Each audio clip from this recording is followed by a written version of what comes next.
안녕하세요. 환상요술피리입니다. 오늘은 고토 벤이 지은 노스트라다무스 운명의 초법칙이란 책에서 일부 내용을 읽어드리겠습니다. 수수께끼의 미남 청년. 그러면 그토록 충격적이고 일반에게 말하는 인생 지침과는 정반대인 노스트라다무스의 초법칙이란 도대체 무엇인가? 그리고 중요한 것으로 그런 정반대의 법칙을 교시받아 그것을 따랐던 사람들은 결국 어찌 되었던가. 우리도 만일 지금까지의 여러 인생 지침을 버리고 이제부터 노스트라다무스의 초법칙을 따른다면 그 결과가 어찌 될 것인가. 현재보다 더 큰 사랑이나 행운, 남보다 더 높은 성공이 얻어질 것인가? 법칙이 정반대인 관계상 잘못하면 그 결과도 정반대로 나타나는 것은 아닐까? 또는 지금까지와 별로 다르지 않은 결과가 나온다든지 지금까지 예상했던 것보다 나쁜 미래를 끌어들인다든지. 만일 그렇게 된다면 지금까지의 방식을 버리고 두려운 초법칙을 도입할 필요가 어디 있겠는가? 이러한 의문들이 독자의 마음속에도 솟아나고 있으리라 생각한다. 그에 대해서는 여기에 하나의 신뢰로 개인적인 문제로 고민 중이던 청년에게 노스트라다무스가 직접 가르쳐준 정반대의 근본 법칙과 그것이 놀랄 만한 결과를 보여드릴 작정이다. 그것은 노스트라다무스가 직접 관련된 신뢰이기 때문에 당연히 그가 살았던 16세기 중엽에 실제로 있었던 일이다. 그리하여 사건은 고색 창연한 중세를 배경으로 하고 있다. 그러나 실은 현대의 어떤 인생 지침보다도 훨씬 선명하고 강렬하며 이제부터 우리 삶의 방식과 사랑, 행복, 성공을 책임질 근본 열쇠가 나아가서는 장래의 인류와 세계가 살아남는 열쇠까지가 감추어져 있다. 그러면 이제 여러분을 현장으로 모실까 한다. 때는 서기 1554년 남프랑스의 살롱 드 프로방스라고 하는 작은 마을이다. 다시 이 마을이 한 귀퉁이에 조용히 서 있는 병원과 연구실을 겸한 노스트라다무스의 소박한 저택이다. 가을이 깊어가던 어느 날 오후 그 집 앞의 포장석을 뚜벅뚜벅 울리면서 한 청년이 몸집은 건장하지만 어딘가 섬세한 느낌을 주는 미남 청년이 사람이 눈을 피하듯 하면서 예고 없이 노스트라다무스를 찾아왔다. 노스트라다무스는 분주한 오전 진찰을 끝내고 와인과 치즈를 곁들인 늦은 점심을 들고 나서 잠시 쉬고 있었다. 평상시 같으면 방문객을 별로 만나고 싶지 않았을 터이지만 아무래도 무슨 커다란 번민이 있는 무거운 비밀을 감춘 것으로 보이는 젊은이라고 전하는 조수의 말에 끌려 노스트라다무스는 불현듯 만나보고 싶은 마음이 일었다. 얼굴을 마주하고 앉자 청년은 박두에 오는 무서운 운명에 결사적으로 항전이라도 하려는 듯이 최후의 구원을 갈망하는 듯한 표정으로 노스트라다무스에게 말하기 시작했다. 노스트라다무스 초법칙이 무서운 지침. 수수께끼 미남 청년의 운명. 노스트라다무스 선생님 처음 뵙겠습니다. 저는 생피에르라고 하며 나이는 25입니다. 세계 제1위 예언자이신 선생님께서 저희 운명을 감정해 주시기 바라는 마음으로 이렇게 찾아왔습니다. 우선 신뢰를 무릅쓰고 여쭙습니다만 가능하다면 먼저 듣고 싶습니다. 저는 일주일 뒤에 어떤 곳에서 모종의 일을 해야만 하게 되어 있습니다. 그 장소와 해야만 하는 일의 내용, 그리고 저희 내력 따위를 선생님께서는 이미 알고 계시리라 생각합니다만 건장함과 섬세함을 함께 갖춘 그 매력적인 청년은 처음 대하는 노스트라다무스를 깊이 응시하면서 설레는 마음을 억제하려는 듯 우선 그를 시험하는 것처럼 물었다. 노스트라다무스는 이때 청년의 물끄러미 바라보고 있었다. 그 균형 잡힌 체격이며 빈틈없는 얼굴 모습, 거기에 불안과 비밀을 감춘 아직 소년티를 띤 눈동자, 그리고 부자연스럽게 걸친 농민풍의 복장 따위를. 그렇게 잠시 바라보는 것만으로도 노스트라다무스의 마음속에는 이 청년의 정체와 일주 후에 그가 맞이해야 하는 운명이 선명하게 떠오르는 것이었다. 노스트라다무스는 그것을 마음속에서 확인하며 숨을 깊이 들이마시고 나서 말을 헤아려가며 청년에게 대답했다. 생피에르 씨라고 했지요? 잘 알았습니다. 생피에르 씨는 지금 일부러 거친 농민의 옷을 걸치고 칼도 창도 갖고 있지 않지만 원래의 신분은 기사입니다. 그것도 저 전통 있는 아비뇽 기사단에 속한 상급의 기사입니다. 그리고 생피에르 씨가 일주일 후에 해야 하는 일이란 창시합입니다. 그것도 지극히 위험한, 진짜 창으로 목숨을 걸고 하는 1대1의 승부입니다. 그 장소는 아비뇽 북쪽의 언덕 위, 고대 로마 시대의 폐허 속입니다. 거기서 생피에르 씨는 아름다운 여인과 광대한 토지와 황금을 걸고 어떤 강한 기사와 한쪽이 죽게 될 때까지 싸워야만 합니다. 그 막강한 기사의 이름은 B로 시작하며 나이는 27세이고 서쪽에서 온 사람입니다.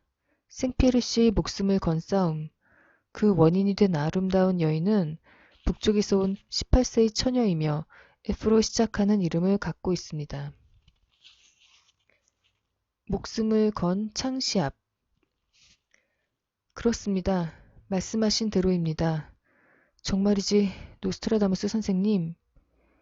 기사 생피에르는 이 대답을 듣고 놀라움을 넘어 어처구니가 없다는 표정으로 말을 이어갔다.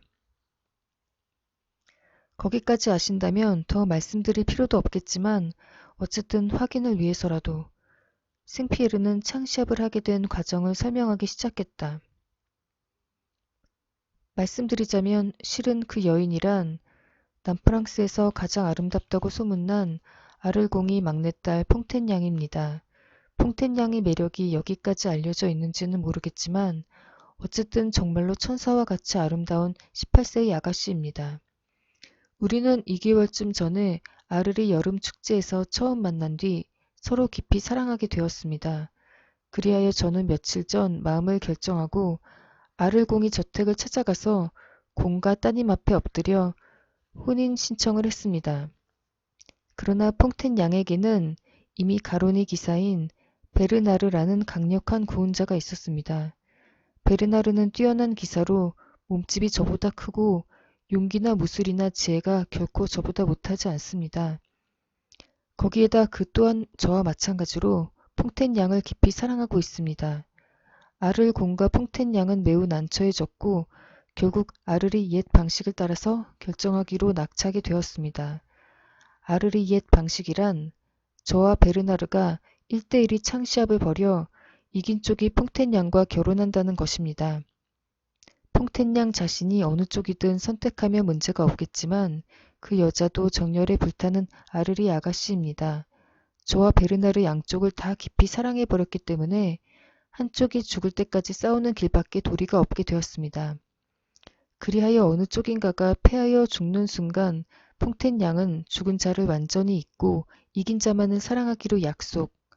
이것도 아르리 견고한 관습이지만 한 것입니다. 동시에 퐁텐 양의 몸과 마음, 영지의 반인 100헥타르, 아를공이 하사하는 3,000냥의 금화가 상으로 주어집니다. 그러나 정말로 누가 이길 것인지 저는 물론 알 수 없습니다. 그래서 세계 제1위 초능력자이신 선생님께 그것을 예지해 주십사 하고 이렇게 여쭙는 것입니다. 사정이 이렇습니다. 어떻게든 대답을 해 주십시오. 이제 일주일 후에 있을 창시합에서 제가 베르나르를 이길 수 있을지, 승자가 되어 저 퐁텐 양의 아름다운 몸과 영지와 황금을 이팔 안에 끌어안을 수 있을 것인지를 말입니다. 최악의 경우를 각오하라. 노스트라다무스는 말을 마친 생피에르를 잠시 바라본 후 왜인지 눈을 딴 데로 돌렸다. 그리고 얼마 동안 아무 말도 하지 않고 2층 창을 통해 멀리 펼쳐진 가을이 포도밭을 물끄러미 바라보고 있었다. 그 여벌구리 흰 턱수염 근처에서 짙은 근심의 기색이 엿보인다고 생각한 생피에르는 긴장된 목소리로 대답을 재촉했다. 노스트라다무스 선생님, 무슨 말씀이든 기탄 없이 해주십시오. 어떤 대답이 나와도 원망은 없습니다. 저도 아비뇽의 기사입니다. 무엇라 말씀하셔도 각오는 되어 있습니다. 그렇습니까? 그렇다면 제가 알 수 있는 한에서 대답해 드리겠습니다. 노스트라다무스는 낮은 목소리로 이렇게 말하고 진중히 얘기하기 시작했다. 생피에르 씨, 제 눈에는 지금 일주일 뒤에 벌어지게 될 무서운 창시합 광경이 선명히 보이고 있습니다. 급소를 찔리고 피투성이가 되어 말에서 떨어져 죽는 비참한 패배자와 축복받는 승리자, 그리고 3일 후의 결혼식, 그날 밤 승자의 팔에 안겨 괴로워하는 여인의 모습까지 손에 잡힐 듯이 보이고 있습니다. 그러나 그 행복한 승리자가 누구인지는 말하지 않는 것이 좋을 듯합니다. 지금 제가 말씀드릴 수 있는 것은 희망을 갖지 말라, 기대도 하지 말라, 어차피 인간은 누구나 반드시 죽어야 하므로 라는 것입니다. 그것이 저의 대답입니다. 처녀는 생피에르 씨를 더 깊이 사랑하고 있습니다. 베르나르보다도 생피에르 씨에게 더 기울어져 있습니다. 그러나 생피에르 씨는 그러한 처녀의 사랑이나 그 아름다운 육체, 시합의 승리 따위에 대해서도 일절 희망을 가져서는 안 됩니다. 모든 기대를 버리고 최악의 경우를 각오하면서 싸워야 합니다. 생피에르는 창백해진 얼굴로 이 준엄한 말을 듣고 있었다. 그런대로 배려가 깃든 어투였지만 그 얼음처럼 냉혹한 의미는 끝까지 듣지 않아도 생피에르에게 너무나 확연히 와 닿는 것이었다.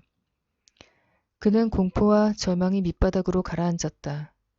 분명히 당신이 이길 것이오. 힘을 내시오. 이런 투의 격려의 말을 마음속 한구석에서 기대했던 그는 크게 낙심하여 눈앞이 캄캄해지는 듯했다. 그러나 외양은 화사한 미청년이지만 그도 용맹을 떨치는 아비뇽 기사단의 일원이었다. 잠시 절망이 밑바닥을 헤매고 나서 그는 마음을 가다듬고 정중히 예를 차렸다. 잘 알겠습니다. 노스트라다무스 선생님, 배려에 감사드립니다. 미리 예를 차리려고 생각했지만 아무래도 순서가 아닌 것 같아서 이제야 금화 세냥을 드리니 받아주시기 바랍니다.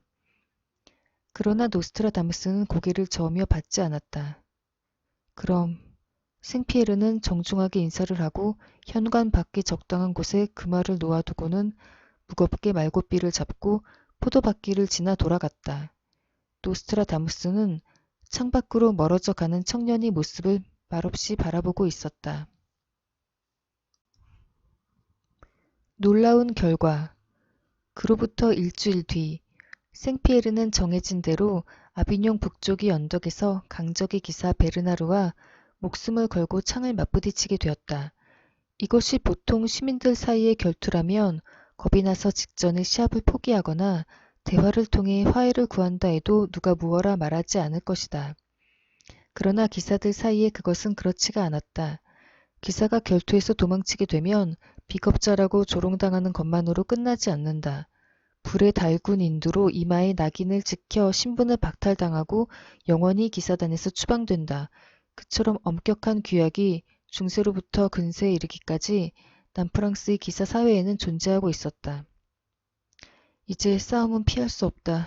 노스트라다무스 선생이 그렇게 말한 이상 내가 이겨서 살아남는다는 보장은 만에 하나도 없다. 그렇다면 오직 부끄럽지 않게 패하여 죽는 길밖에 도리가 없다. 생피에르는 극심한 번민 속에서 이렇게 생각했다. 그리고 결투 당일에는 죽을 때 입는 흰색 하의와 상의 위에 흰 갑옷을 걸치고 역시 흰 투구를 썼다. 말도 그 당시 1대1 결투에는 불길하다고 하는 백마를 골라 타고 비장한 각오로 시합장을 향했다. 그곳에는 승리와 강함이 상징인 검은 갑옷을 걸친 베르나르가 역시 승리와 강함을 상징하는 검은 말에 올라 기다리고 있었다. 주위에는 아르리 옛 방식에 따라 7명이 입회인이 대기 중이었고 아를곤과 그의 딸 풍텐양도 역시 옛 방식대로 입회석에 앉아서 기다리고 있었다. 그 앞에서 보기 좋게 승리하여 미녀와 제보와 명성을 얻으려는 듯이 베르나르는 기세를 드높여 창을 거머쥐었다. 그 크고 늠름한 몸가짐에는 상대를 압도해버리는 자신감이 넘치고 있었다. 그는 큰 소리로 죽어라 생피에르 하고 외치며 흑마의 배를 걷어차고 전 속력으로 달려오기 시작했다. 모든 것을 체념한 생피에르는 상황을 조용하고 냉정하게 맞이했다. 창은 쥐고 있었지만 힘이 주어지지 않았고 말도 달리지 않았으며 아, 이제 죽는구나. 하고 물과 같은 기분이 되었다. 그리하여 이 두 사람의 서로 다른 마음가짐이 생각지도 못했던 파란을 일으켰다. 평상시대로라면 베르나르의 무예와 힘이 생피에르보다 적어도 한 단계 위일 터였다. 그러나 절대로 이긴다 하고 기세만 드높였을 뿐 베르나르는 불필요한 힘으로 어깨가 굳어져 있었던 것이다. 그의 흑마는 이것을 예리하게 감지하고 돌진하면서 머리를 격하게 쳐들었다. 이 때문에 베르나르의 자세가 조금 흐트러지는가 싶더니 생피에르가 수의 삼아 걸친 흰 갑옷과 흰 투구의 반사광이 그의 눈을 파고들었다. 이 때문에 다시 베르나르의 겨냥이 약간 빗나가서 창끝이 생피에르의 어깨를 스칠 정도로 벗어났다. 이때 창을 쥔 손이 뻗어나간 까닭에 베르나르의 갈비뼈 근처 철로 된 몸통과 어깨 바대 사이에 몇 센티미터 정도의 틈이 드러났다. 순간 생피에르는 거의 무의식 상태에서 반사적으로 창을 들이밀었다. 그다지 강하게 내지른 것이 아니었는데도 돌진해온 베르나르의 기세가 가해져 창끝은 그의 심장까지 깊이 파고들었다. 윽! 베르나르는 장이 뒤틀리는 듯한 외마디 소리를 지르면서 피를 토하고 말에서 굴러 떨어졌다. 승부 끝! 아비뇽이 생피에르님 승리! 입회인들이 외쳤다. 아를공이 손뼉을 쳐서 장래의 사위를 칭찬했다. 퐁텐 양도 아름다운 얼굴에 홍조를 띠고 생피에르를 바라보았다. 생피에르는 거기에 답하는 것조차 있고 넉나간 사람처럼 믿어지지 않는 승리를 음미하고 있었다. 죽을 준비를 했기 때문에 이겼다. 결코 기쁠 수만은 없는 복잡한 심정, 그것을 생피에르는 2주일 후에 다시 노스트라다무스를 찾아가서 솔직히 토로했다. 이제는 부인이 된 퐁텐과의 불타는 듯한 밀월도 지나가고 영지를 인수하는 수속도 끝이 난 뒤였다.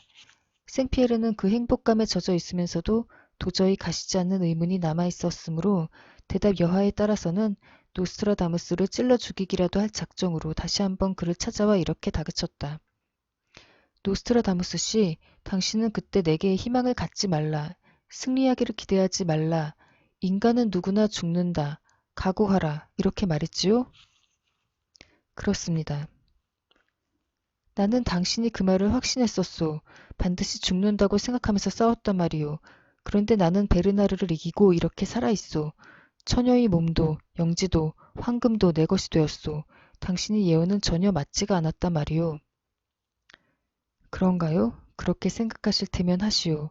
그래서 나를 용서하지 못하겠다면 그 칼로 찌르든지 베든지 마음대로 하시오. 다만 노스트라다무스는 보일락 말락하게 웃음 지으며 이렇게 말하고는 다시 진지한 얼굴이 되어 말을 이었다.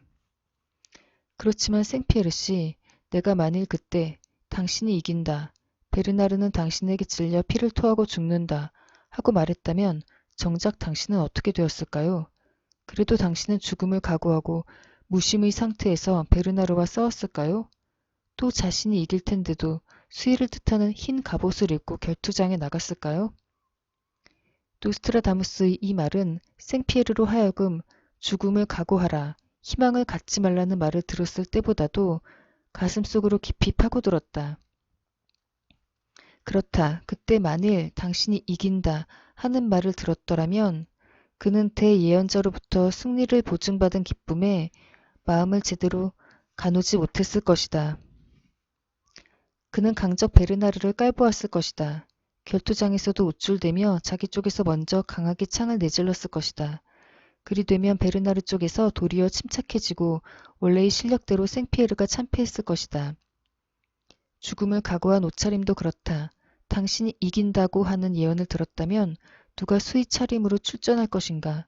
생피에르는 자신감에 가득 차서 베르나르와 마찬가지로 승리를 상징하는 검은 갑옷을 입었을 것이다.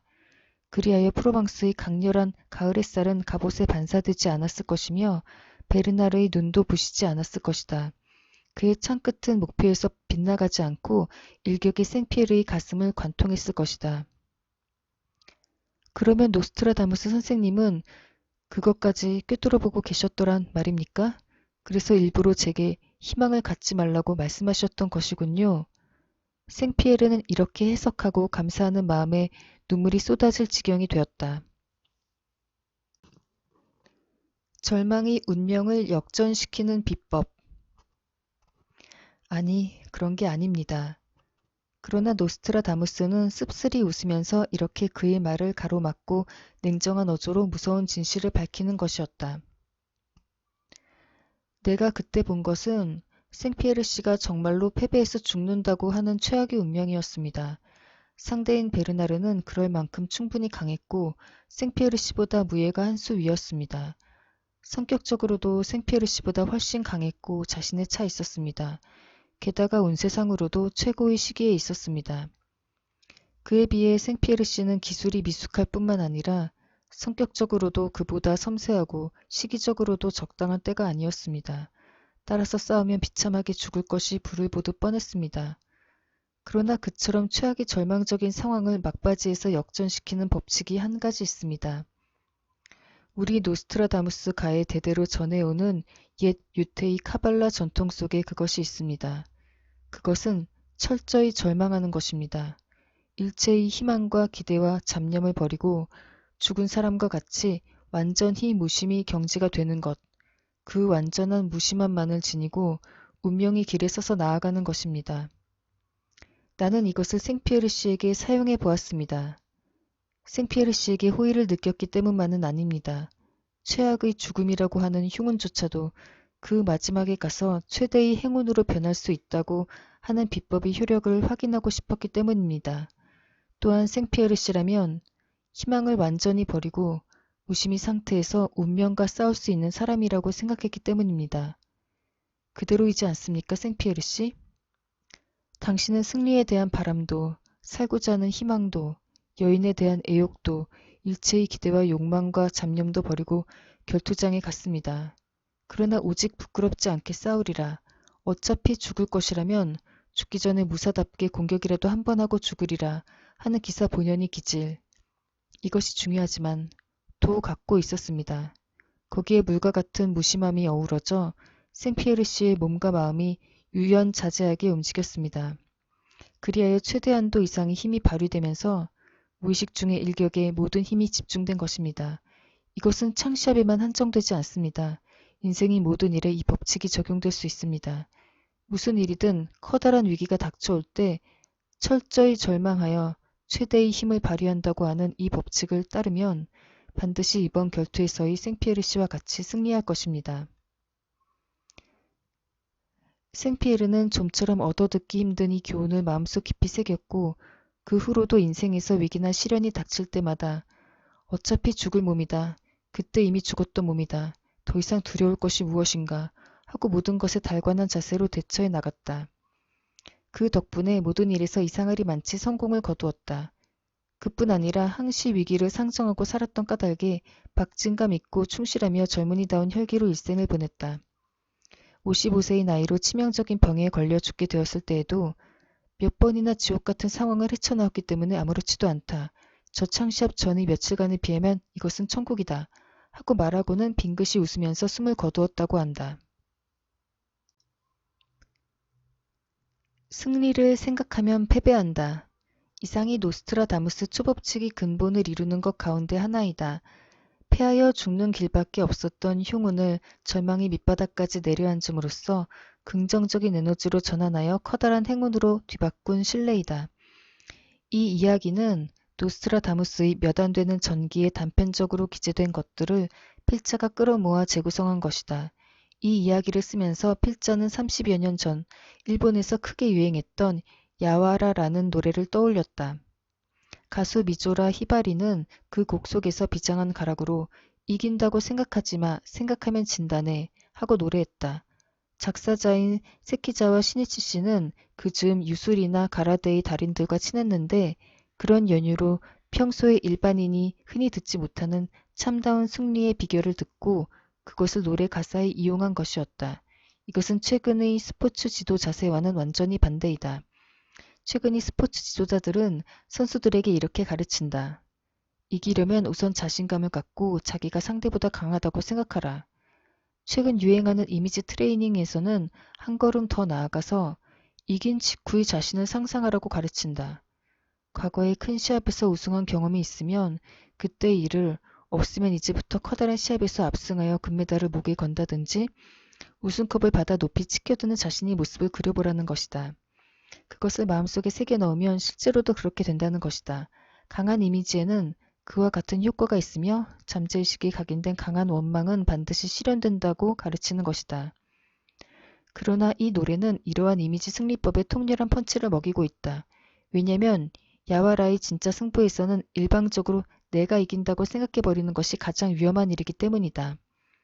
아무리 자기가 그렇게 생각해도 승부에는 언제나 상대가 있는 법, 더구나 상대도 자기와 마찬가지로 승리에 대한 강한 결의나 자신을 갖고 있는 것이 보통이다. 그런데 그것을 무시하고 내가 이긴다, 내가 이기는 순간이 모습이 눈에 선하다 따위의 생각을 갖는다는 것은 위험한 독선일 뿐만 아니라 안이하고 어리석은 자기애에 지나지 않는다고 말할 수 있는 것이다. 따라서 우선 이와 같은 안이한 자기애를 완전히 버릴 것, 그리고 내가 지는 일도 충분히 있을 수 있다. 이것은 야와라의 진짜 승부에서는 죽음을 의미한다. 고 각오하는 것이다. 그것은 물론 두려움이나 절망을 야기할지도 모른다. 그러나 공포와 절망도 그 극한에 이르면 마음이 마비돼 버린 것처럼 되어 실은 공포와 절망에 면역이 생겨서 어차피 죽는다, 될 대로 되어라 하는 상태가 된다. 모든 경우가 반드시 그렇다고는 할 수 없지만 그것이 때로는 믿어지지 않을 정도의 힘을 낳기도 한다. 일설에 의하면 절망이 극한에서 잡념을 모두 버릴 수 있을 때 그 사람이 평소 실력을 초월한 기가 생겨난다고 한다. 이 기가 승부에서 물과 같이 무심히 흐르는 부드러움과 총기를 낳아 생각지 않았던 승리를 가져다 준다는 것이다. 예, 이상으로 고토벤의 노스트라다무스 운명의 초법칙이란 책에서 일부 내용을 읽어드렸습니다. 그럼 여기서 이만 마치도록 할게요. 청취해주셔서 감사합니다.